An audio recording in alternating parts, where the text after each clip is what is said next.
ये कहानी सुनने के बाद आप किसी वीरान मंदिर के सामने से भी गुजरने से डरेंगे, क्योंकि जिस रास्ते पर भैरव की मूर्ति बैठी थी वहां एक ऐसा रहस्य दबा था जो आज तक किसी जिंदा इंसान ने नहीं जाना। उस गांव में एक पुरानी हवेली थी, बड़ी हवेली, ऊंची दीवारें, लकड़ी का दरवाजा। लेकिन जो चीज सबसे अजीब थी वो था हवेली के बाहर बैठा एक भैरव बाबा का छोटा सा मंदिर, जिसमें किसी जमाने में हर दिन दिया जलता था, पर अब बस अंधेरा रहता है। गांव वालों का कहना था उस हवेली में कोई है, कोई जो इंसान नहीं और जो सिर्फ अंधेरे में सांस लेता है। कहानी शुरू होती है नील की जिंदगी से। नील 26 साल का लड़का था, मुंबई में रहता था, लेकिन उसकी जड़ें एक छोटे से गांव भीमपट्टी से थीं। नील के दादा का निधन हुआ और वसीयत में वो हवेली नील के नाम कर दी गई। बचपन में नील उस हवेली में कुछ ही दिन रहा था, लेकिन उसे बस एक ही बात याद थी, भैरव बाबा की आंखें जो पत्थर की थीं, लेकिन लगता था जैसे घूर रही हों। नील ने सोचा, चलो एक बार जाके देखते हैं, हवेली बेचनी है तो कम से कम हालत तो देखूं। वो ट्रेन पकड़ के गांव आया। गांव में सब कुछ वैसा ही था, धीरे धीरे चलती जिंदगी, मिट्टी की सड़कें, और हवेली के पास आते ही हवा अचानक ठंडी पड़ गई। नील ठिठका और देखा भैरव बाबा की मूर्ति टूटी नहीं थी, पर उस पर काली सिंदूर की मोटी परत जमी थी, जैसे किसी ने जानबूझकर पोता हो। गांव का एक बूढ़ा आदमी पास आया, धीरे से बोला, बाबू रात को अंदर मत जाना। नील मुस्कुराया, क्यों काका, वहां कोई भूत है क्या? बूढ़े ने कुछ नहीं कहा, बस उसकी आंखों में कुछ था जो नील को अंदर तक हिला गया। नील अंदर गया। हवेली की हालत खराब थी, दीवारों पर सीलन, फर्श पर जाले और अजीब सी सड़न की गंध। रात को नील ने एक कमरा साफ किया और वहीं सोने की कोशिश की, लेकिन जैसे ही उसने आंखें बंद की उसे लगा कोई उसके कमरे में चल रहा है। धीरे धीरे चप्पल घिसटने की आवाज। कई साल बाद कोई यहां रुका है। नील उछल कर उठा। कौन है? कोई नहीं था। अगली सुबह नील ने गांव के एक बुजुर्ग से पूछा, काका इस हवेली में क्या हुआ था? काका ने गहरी सांस ली, फिर बोले, बहुत साल पहले यहां एक तांत्रिक रहा करता था, नाम था भैरवनाथ। दिन में वो मंदिर में पूजा करता था, लेकिन रात को कुछ और।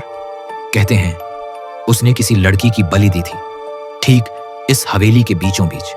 उसके बाद से हर वो इंसान जिसने हवेली में रात बिताई जिंदा नहीं रहा। बस एक बात याद रखना, मंदिर की मूर्ति को कभी मत छूना। नील ने सोचा, यह सब अंधविश्वास है, मैं इस हवेली में एक हफ्ता आराम से रह लूंगा। लेकिन उस रात कुछ बदल गया। उसने जैसे ही लाइट बुझाई, कमरे में एक ठंडी लहर दौड़ी और फिर आवाज आई, मेरी चूड़ियां कहां हैं? नील ने टॉर्च जलाया। कमरे में कोई नहीं था। फिर उसने दीवार पर देखा, खून से लिखा था, मुझे बाहर निकालो। नील कांप गया। उसने दरवाजा खोला और भागा, लेकिन पूरा हवेली का गेट बंद हो चुका था और भैरव बाबा की मूर्ति से सिंदूर टपक रहा था, जैसे किसी ने अभी अभी पूजा की हो। मुझे बाहर निकालो। ये शब्द अभी भी दीवार पर खून से लिखे थे। नील ने कई बार आंखें मली, पर वो लफ्ज मिट नहीं रहे थे। उसे अब साफ एहसास हो गया था, हवेली में कुछ है, कोई है जो अब जाग गया है। अगले दिन वो गांव के पुराने रजिस्टर देखने गया। गांव की पुरानी लाइब्रेरी में एक धूल से भरी किताब में उसे एक नाम मिला, मालविका, और एक पुराना फोटो, एक 17-18 साल की लड़की, सिंदूर और चूड़ियों में सजी। पर सबसे अजीब बात यह थी, फोटो के नीचे लिखा था एग्निबली 1954। नील सन्न रह गया। उसने पास खड़े एक बुजुर्ग से पूछा, ये लड़की कौन थी? बुजुर्ग कांपती आवाज में बोले, मालविका भैरवनाथ की शिष्या थी, पर कहते हैं तांत्रिक ने उसे धोखा देकर उसकी बलि दे दी थी, एक ऐसे यंत्र पर जो अब भी हवेली के नीचे गड़ा है।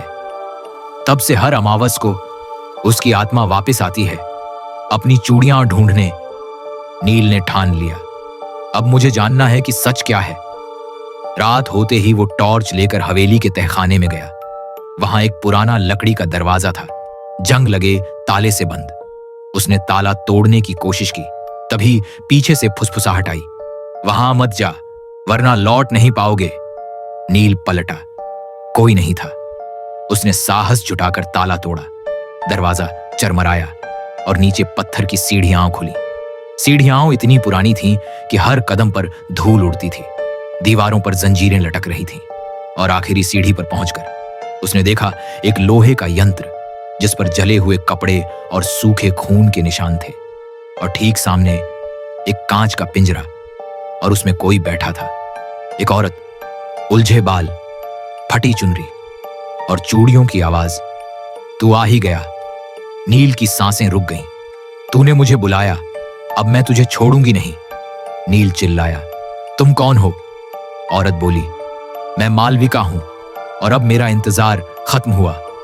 वो हवा में उठने लगी, उसकी आंखों से खून बह रहा था और आवाज एकदम मर्दानी हो गई। जिसने मुझे जलाया वो तो भस्म हो गया, पर अब तू मेरा माध्यम बनेगा। अब मैं इसी शरीर से बाहर जाऊंगी। नील जमीन पर गिर पड़ा, उसकी टॉर्च बंद हो गई और हवा एकदम ठंडी हो गई। फिर किसी ने उसकी गर्दन को पकड़ा। तू बचेगा नहीं, तू भी उसी यंत्र पर जाएगा। नील ने पूरी ताकत से एक लोहे की रॉड उठाई और कांच के पिंजरे पर मारा। शश! कांच टूट गया और उसके साथ ही मालविका की चीख, नहीं, ये नहीं हो सकता। पूरा तहखाना हिल गया, दीवारें कांपने लगीं और अचानक सब कुछ शांत हो गया। नील होश खो बैठा। जब वो जागा तो सुबह हो चुकी थी। वो तहखाने से बाहर निकला, बदन जख्मी था, कपड़े फटे हुए पर जिंदा था, और हवेली के बाहर भैरव बाबा की मूर्ति की आंखों से सिंदूर की जगह अब पानी टपक रहा था। नील को होश तो आ गया था, लेकिन उसके भीतर कुछ बदल चुका था। वो चुप हो गया था, न कुछ बोला, न किसी से मिला। गांव वाले उसे लेकर डॉक्टर के पास भी गए, लेकिन डॉक्टर ने सिर्फ इतना कहा, इसने कुछ देखा है, ऐसा कुछ जिसे कोई समझ नहीं सकता। 3 दिन बीत गए। नील चुपचाप हवेली के बाहर बैठा रहा, भैरव बाबा की मूर्ति के सामने। वो लगातार एक ही चीज बड़बड़ाता रहा, वो अब भी अंदर है, वो पूरी तरह गई नहीं है। चौथे दिन रात को नील वापस हवेली के अंदर गया। उसने तहखाने की वही सीढ़ियां उतारी जहां से उसने मालविका को आजाद किया था, लेकिन वहां अब कांच का पिंजरा नहीं था। वो यंत्र भी गायब था। बस एक लकड़ी की मंजी थी और उस पर जली हुई चूड़ियों की राख, और उसके सामने खड़ा था एक आदमी, काले कपड़े, माथे पर तिलक और हाथ में त्रिशूल। मैं भैरवनाथ हूं। नील पीछे हटा। तुम तो मरे हुए हो। भैरवनाथ बोला, देह मरती है लेकिन तंत्र नहीं। तूने जो किया उससे तूने मेरे अधूरे क्रियाकर्म को फिर से जगा दिया। अब मैं वापसी करूंगा, लेकिन इस बार तेरे शरीर में। नील कांप गया, उसकी आंखें घूमने लगी और अचानक हवा में चीखों की गूंज सुनाई देने लगी। मालविका, बचाओ, वो वापस आ गया है। तभी एक झोंका आया और मालविका की आत्मा एक बार फिर प्रकट हुई, लेकिन अब वो बदली हुई थी। उसकी आंखों में सिर्फ आग थी और होठों पर एक वचन, अब तांत्रिक भी बचेगा नहीं, और न तू न मैं। उसने नील की तरफ देखा और बोली, जो मुझे जलाने आया अब मैं उसे भस्म करूंगी।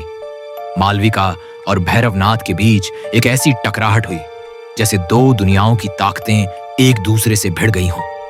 नील ने जमीन पर पड़े त्रिशूल को उठाया और पूरे जोर से उस यंत्र के केंद्र में घोंप दिया।